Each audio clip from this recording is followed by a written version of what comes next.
Si svolgerà sabato 26 maggio alle ore 10 presso lo Spazio Temenos ad Agrigento la seconda edizione del riconoscimento dedicato alle donne, agli uomini, ai ragazzi e ai ragazzi che si sono particolarmente distinti nelle arti e imprenditori che hanno reso creativo il loro impegno sociale. Il presidente del Lions Club Agrigento Valle dei Templi, Gioacchino Cimino, ha messo a lavoro una commissione presieduta dal past presidente Francesco Pila,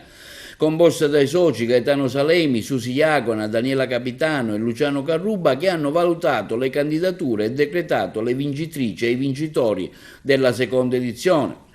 che sono per la sezione musica Salvatore Matteliano, Emanuele Geraci e Giovanni Sferrazza, per l'impegno sociale Giuseppe Raffa, Ignazio Condello, Anna Maria Putorti e Barbara Capucci, per la scrittura e pittura Margherita Biondo e Fabio Zarbo, per la sezione poesia Penelope Agata Zumbo, per la sezione sport Riccardo Terrazzino, per la sezione giovani Lara Simone. L'evento, come lo scorso anno, sarà condotto dal past presidente del club, il sociologo professore Francesco Pira, insieme ai due soci Daniela Capitano e Luciano Carruba. La videografica è stata preparata dall'avvocato Salemi, vicepresidente del club Agrigento Lions Valle dei Templi.